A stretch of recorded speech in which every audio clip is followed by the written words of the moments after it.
Out there in Banjo land, can you hear me? Testing. Just gonna check all my cameras here. See, we got that. There we go. We got that one. All right, how's everyone doing tonight? Appreciate you joining me. If you can type in the chat, you can type any questions you have. It also is helpful if you type what skill level you are, so I can kind of tailor my talk to your skill level. So if you type, hey, I'm a beginner, I'm an intermediate, that's really helpful. So then I don't talk over your level or under your level. So that's really helpful for me. I was thinking about talking about some improvisation tonight because I had a request for that after the last live stream, if I could talk some more about improvisation. But I'm also totally happy to just answer people's questions. I think it's much more fun and probably more helpful for you to actually have me answer your questions rather than just talk about a subject that I want to talk about. But if no one has any questions, I can definitely talk about some improvisation. So maybe I'll just do a little bit of picking for a minute or two. Feel free to post any questions you have and I'll kind of read through them. And like I said, if you can post what relative skill level you're at, that's always helpful. So I don't, again, talk over you or talk under you. So I'll just do a little picking for a minute or two while everyone kind of gets settled in.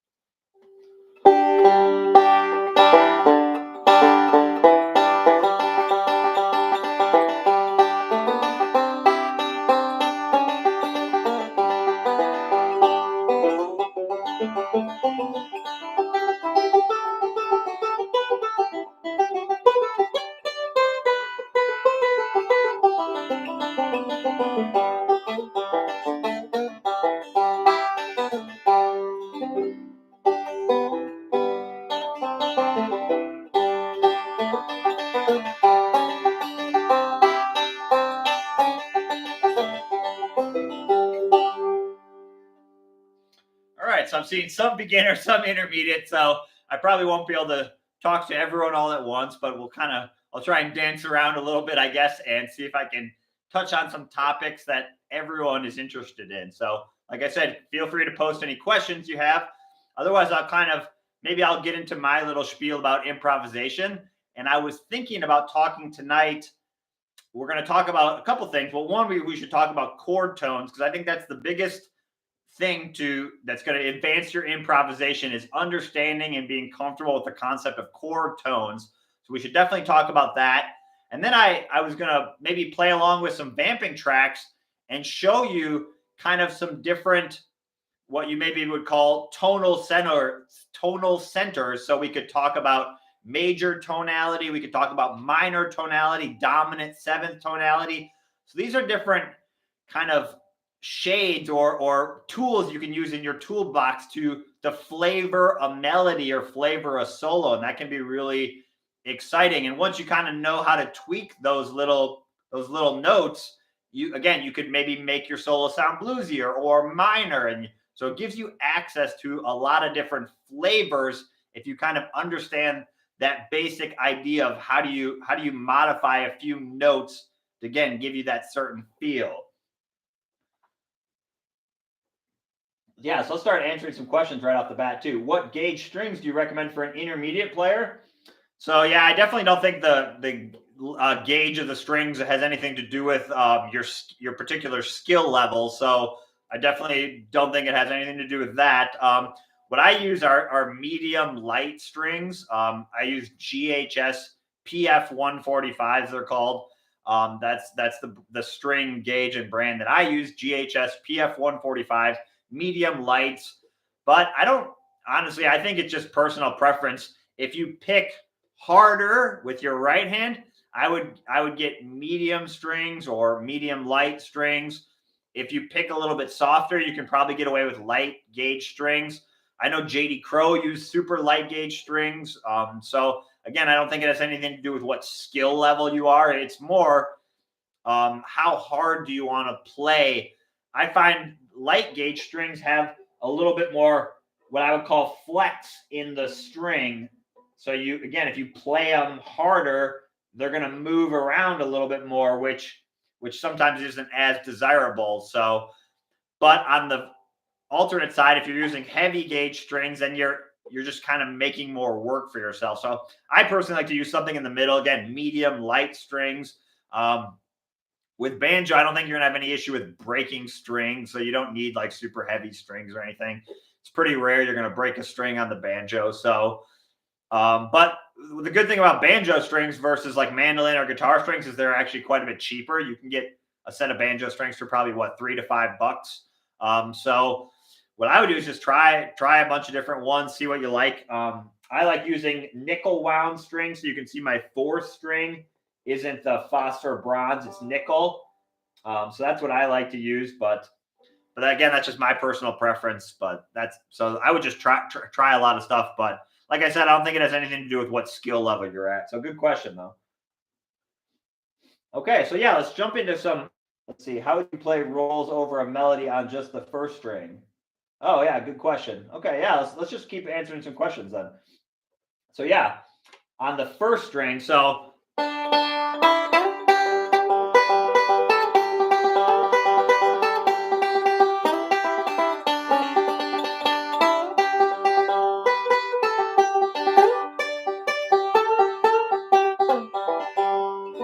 something like that, right? So there's a couple of rolls that I really like to use, and I'll see if I can get my right hand. So one is obviously the classic backwards roll, something like that, right? So let's get both cameras going here. So I'm doing just a straight backwards roll, 1 3 5 1 3 5.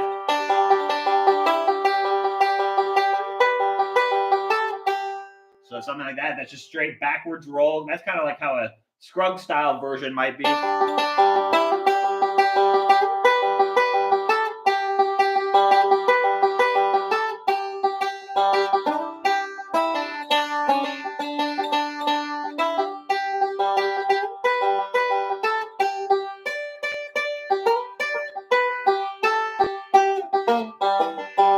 I'm using obviously some of the 2nd string as well, but yeah, that's a really good roll. Another one that I like to do, let's see if you can zoom in on my right hand. I call it the reverse forward roll. So it's the opposite of a forward reverse roll. So right, a forward reverse roll, you go forward, thumb index middle, then you hit the 5th string, right, and then you go backwards, right, something like that, right? So if we do the opposite of that, we're going to go backwards and then hit the 1st string and then go forward. So you have. So I really like that roll because it hits the 1st string 3 different times and you're playing it with a syncopation. So you're going 1 and 2 and 3 and 4 and. So what's really cool about that is that that 1st string, if is on the downbeat, then the upbeat, and then the downbeat. So you're getting that modulation between downbeat and offbeat, which is commonly referred to as syncopation, right? That melody note is not always occurring on the downbeat where your ear expects to hear it, right? So that's obviously throws a lot of beginner players off. If you just try and take the downbeat melody and add rolls around it, you're not going to get that Scruggs style syncopation, right? The syncopation comes from the melody being shifted from the downbeat to the offbeat and back and forth. That's where you get that excitement. Okay, so if we go back and add that, it'd be something like this. So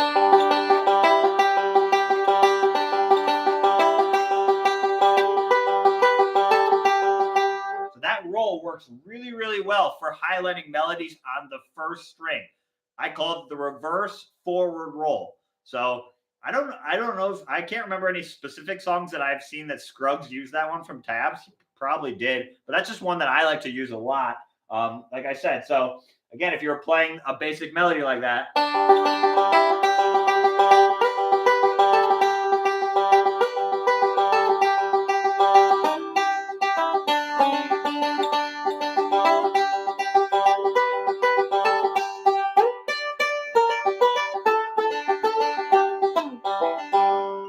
Something like that, right? So that's kind of how I would play that melody on the 1st string. Obviously, any roll that hits that 1st string you can use. So you can still use forward roll too.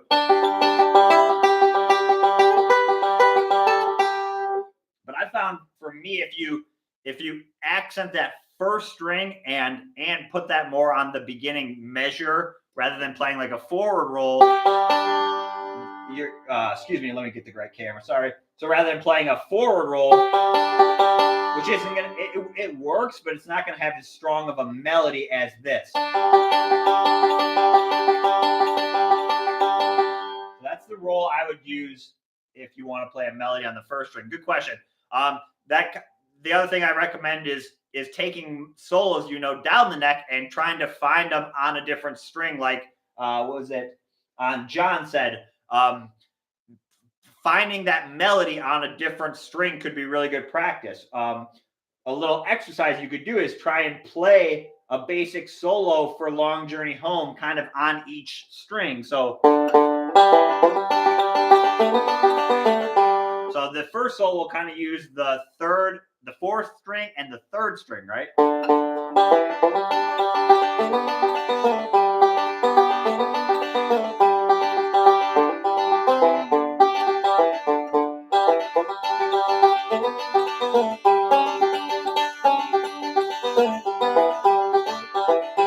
now I'll try and play something, and it's not going to be note for note exactly the same, but now I'll try and play that melody on the middle two strings. So I'll start on the third string. Okay,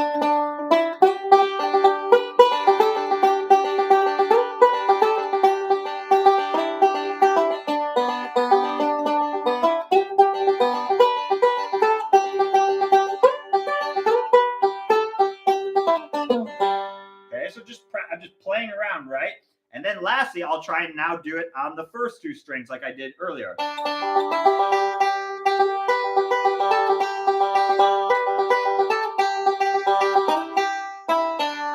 You can see it's really good practice because now I have a spot I can play that melody on the lower strings. I can play it on the middle strings. I can play it on the top strings.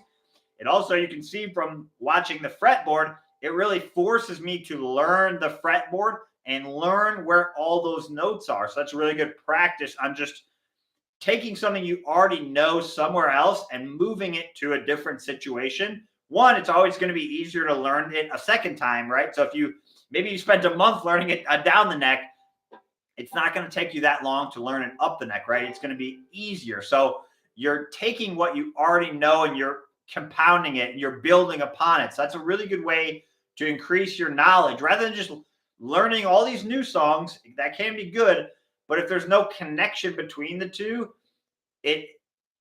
all the songs can feel more separate and you're not connecting all that knowledge of the time you spent working on that other song. You want to be able to parlay that into the next song that you're working on. So this is a really good way to do that. It also forces you to work on some different rolls, right? Because if you're now playing the melody on a different set of strings, it's going to force you to have to figure out how to make that right hand work out. So it's really good practice. Good question. Let's see. Yes. So, okay. Yep. So good. Some more questions. Yep. So let me just answer them one at a time. So would you mind repeating the order of the forward reverse roll or the reverse forward roll? Yep. So it doesn't matter what strings you're on, remember, it's just the finger combination I'm doing. So it doesn't matter what strings you're on. I'm doing MIT, so a backwards roll, and then the first string, and then I go forward. So I go backwards, M-I-T, and then middle, and then T-I-M-T. And that's nice because I'm a lot of times using that fifth string at the end, which also allows me to be able to move around the neck. So watch if I do this. So I'll even do it really slow because someone just asked if I could slow down even further. So I'll do it really slow. So remember, it doesn't matter what strings I'm doing. I can do the first string, the third string, and the fifth string. The first string, second string, fifth string. That doesn't matter. Just look at what combination I'm doing. So watch. If I use that fifth string now, I can travel around.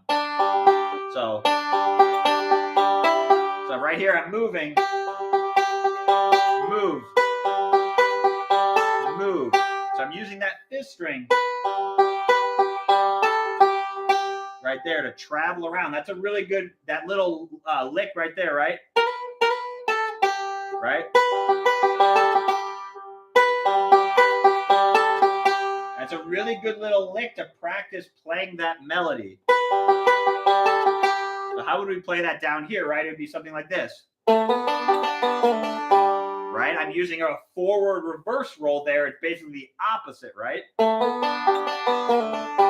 And up here I'm doing.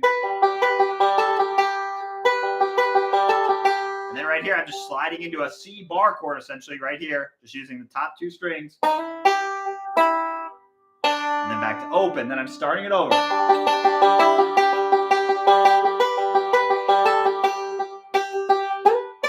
And then right there I'm just sliding up to the G bar chord. Just a little ending lick. So nothing too crazy there, but basically I'm just using that one roll over and over again, just kind of as a practice. You might not do it in real life the entire time, but it's really good practice to isolate that roll, especially when you're just working on it. The other thing you can just practice is just moving around. So I'm just going to take this kind of gets into the improvisation thing. I can basically just kind of play notes on the first string.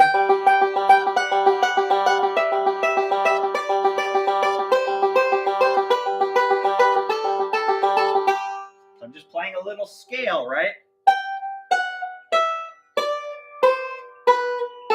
Just classic G major scale, all on the first string. And what I'm doing is I'm doing that reverse forward roll on each note.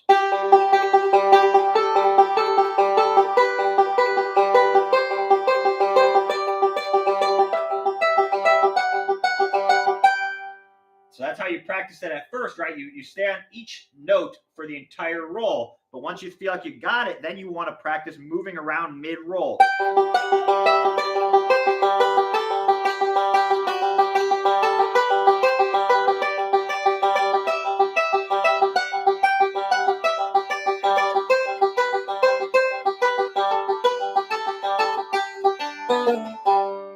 what I'm practicing there is hopefully, again, what I always talk about in all my videos, right, is getting your two hands to operate independently. Hopefully you can keep your right hand doing that same roll over and over again, and then your left hand can move around or not move without your right hand getting thrown off. And that's the tricky part, right? When you start moving your left hand, a lot of times your right hand's going to get thrown off. So that's what I would practice. Again, you're practicing getting your two hands to operate independently, which is kind of the struggle of music and playing any instrument, I think. So good question. Let's see. For beginners, what 5 songs should we have down before ever thinking about going to a jam? So I wouldn't think of that in those terms personally, because you don't know what songs the jam is going to play when you go. So what I would recommend is practicing being able to keep a basic rhythm. And I say the sooner you can jam, the better. I wouldn't worry about learning any songs. I mean, you can learn a few jam standards if you want. Some popular jam tunes, again, at least in the bluegrass world, would be like 9-Pound Hammer, Rolling in My Sweet Baby's Arms, Will the Circle Be Unbroken, Worried Man Blues, Cripple Creek. Those are some basic ones that you might hear. Handsome Molly is another one that I have a lot of beginner students play. There's tons of basic bluegrass songs, but what I would recommend is go to the jam and either leave your instrument in the car or bring it in and leave it in its case and kind of feel out the jam. But 99.9% of the times, the sooner you get jamming, the better. If you're waiting till you feel perfectly comfortable, you're not going to make progress, right? No one feels comfortable at their first jam. Everyone's a little bit nervous. Happens to everyone. So the best thing you can do is just jump in, kind of dive into the pool. You know, you're not going to drown. It might be a little embarrassing and you might be a little nervous at first. You might not play as good your first jam as you do at home, but that's all part of the process. You're learning to play under quote unquote pressure. You're learning to play when there's lots of other stuff going on. So you're really practicing a lot of skills when you go to jam. I also tell people that's where the fun kind of starts. That's what's going to make you want to practice, is building that community and having people that you can laugh and have fun with. That's what's going to keep you playing. You know, if you just say, oh, I just want to play and to entertain myself at home, You can try that, but in my experience as a teacher, those students don't last that long. If you don't build a community around your music and jamming and practicing, the chances that you stick with it are going to be a lot less, right? So if you have that community cheering you on and keeping you going, it's going to be so much easier to keep going. Good question. Let's see what else we got. Let's see. Good, yeah, William, good question. Or William Taylor, sorry, not a question. He's put a good tip there. Yeah. Yep, exactly. Yeah, you can any of the roles basically you can highlight a certain string, right? So just kind of any role that you're working on, try and see if you can find that note on a different string. Okay, good point. Okay, so lastly, let's talk a little bit of improvisation. So hopefully you can hear this. I'm going to put on a little practice track of just some G vamping. 1, 2, 3. See, hopefully you can hear that. 3, 4. So I'm going to turn it down just a little bit. So what I'm going to do is I'm going to start. So I'll start with just some basic major tonality. So I'm going to play some major licks.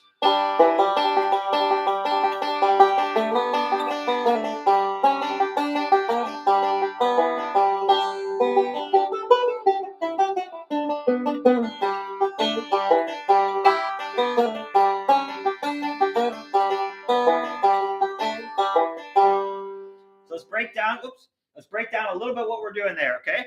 So that's basic major tonality. So we're using the major scale there.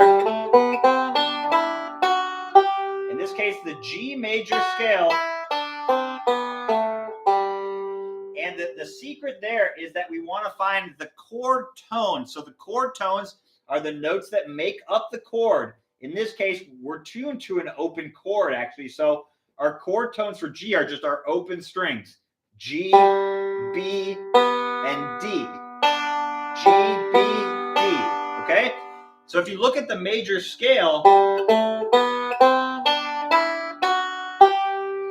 it's essentially the odd numbers, 1, 3, and 5, and then the 7 note is the additional tonality, but we won't get into that right yet. But basically what we're doing is the 1, 3, and 5 notes of the scale are the really safe chord tones. So there's a lot you can do with a little bit of knowledge, okay? So 1, the chord tones are going to be your safest notes in the key of G. Those are the notes that make up a G chord. So if we can find those notes and either roll through them or slide into them, those are going to be very, very safe spots to play, right? It makes sense. Your chord tones are your very safe spots.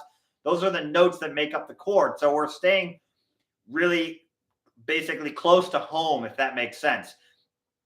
The other thing that's really cool about knowing the chord tones, right, is we have 3 notes, right? 1, 3, and 5. Those are the notes of the scale. So let's say we're in a jam and someone quick says, hey, take a banjo solo.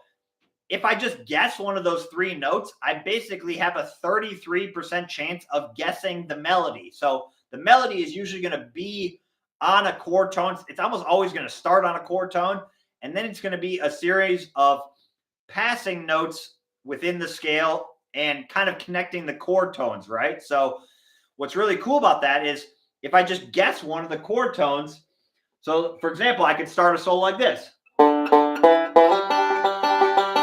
I could start a solo like this.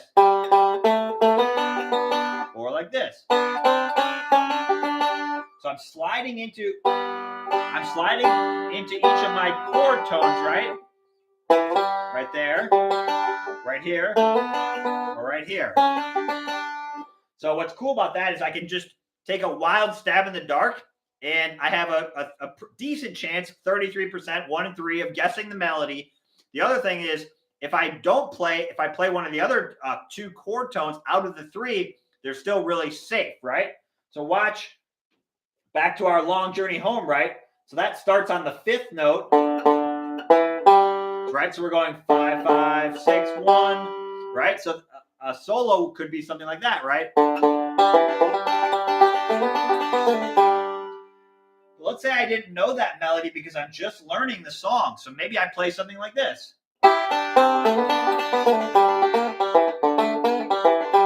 So I started on one of the other chord tones this time. Right there, right? So even though that's definitely not the melody to Long Journey Home, it's still going to sound okay because we're playing those chord tones, right? Okay. So that's kind of a major tonality. Now let's look at what if I change that. So what I'm going to do is I'm going to make the third note, I'm going to flatten it, right? So I'm going to drop that note a half step, so 1 fret down, and you'll hear now we get a minor tonality. So check this out. So we got major, right? If we flatten the third note right there, right? Now we have minor. So we could do something like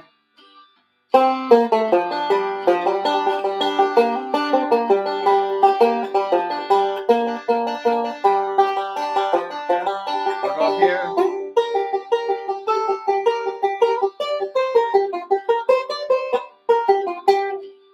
So that's minor tonality, right? So all I had to do is change that one note. I kept all the other notes the same, and I'm just avoiding that happy major third, and I highlight that minor third, and now we get a minor tonality. So I don't expect you to understand how to play all this right away, but kind of just conceptualize the fact that you can modify one note very slightly, and now we get access to this whole new world, right, of minor sounds, right? So lastly, let's look at one more thing you can do is normally we have the 7th note right there, right? But if I flatten the 7th note, this note, if I flatten it, that note, the F note, that's called the flatted 7th. So that's how you get dominant tonality. If you've seen like a G7 or a C7 or a D7, right? That has a flatted 7th note in it that's going to give it that what would be called a dominant tonality. So if you want a bluesy sound, watch what I can do. I'll start adding that F note instead of the just so you can conceptually hear what I'm doing. So I'm going to go back to the major third, right? So sorry to switch cameras so many times, but I'm going back to the major third, and then I'm going to flatten, right? So you can hear how you get that 7th sound. So watch, I'll add a little bit of that in my solos to hear. You can hear how that sounds.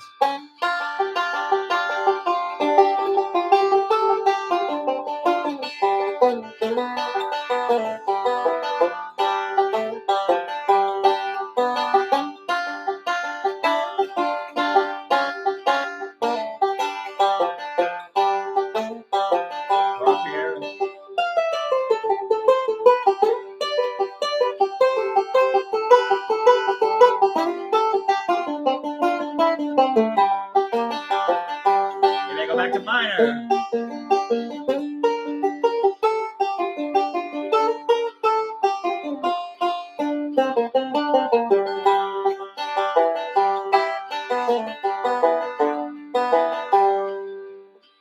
So you can hear how I'm playing around with those different notes, right?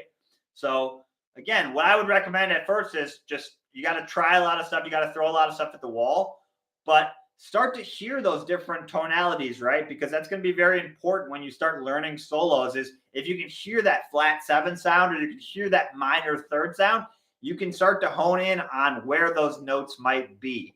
Okay, lastly, I'll answer a few more questions and then we'll call it a night. Any suggestions for roll patterns on the 3rd and 4th strings?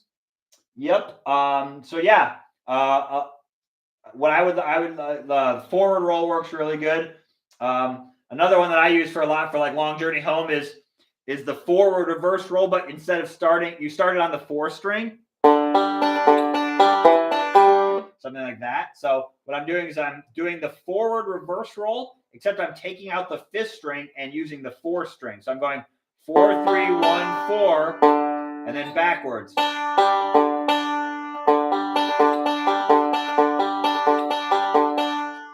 works really well if you want to do like a Long Journey Home. So that melody to Long Journey Home, right? Something like that, right? So I'm going. So I'm just doing that roll I just showed you. And then maybe I would do like a open third string and then 2/5 slide. For the third string roll, I like to use the forward reverse roll as well, like this, right? Right, something like that. Or the forward roll would work good there.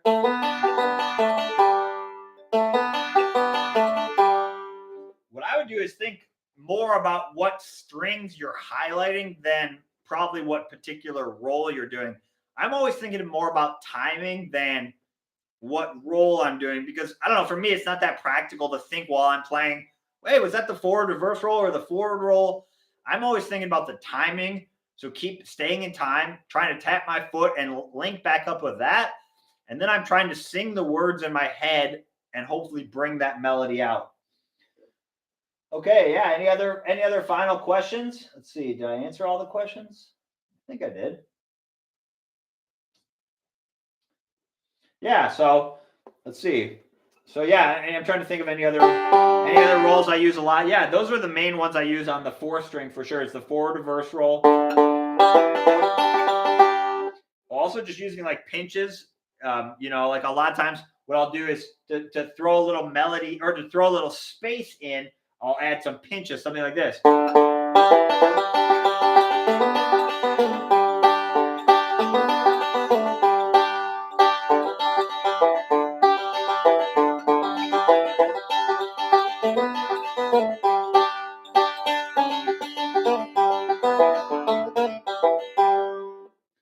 So I get a lot of questions and comments about I'm either hearing too much of the melody or not enough. Like I'm losing the melody in the rolls.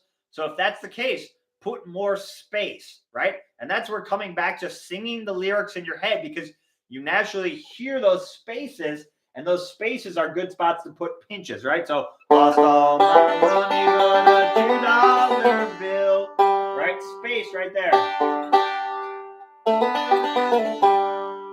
So you can hear those spaces. Let's see. Speaking of singing, why aren't there words to the songs printed along with the tab?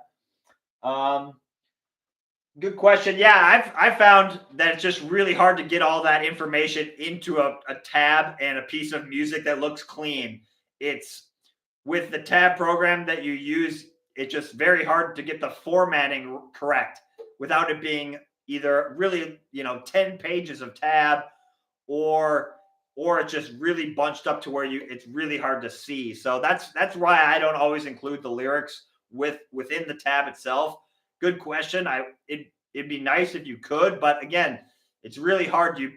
I haven't found a good way. I'm open to hearing about it if you have a good formatting suggestion, but if you put it above the tab, it gets kind of busy. If you put it below the tab, it gets really confusing. So that's the reason why I don't include the lyrics. The other reason why I always don't is, again, in Scruggs style, when you're playing the melody, it's an approximation of the melody, right? So I'm not just going.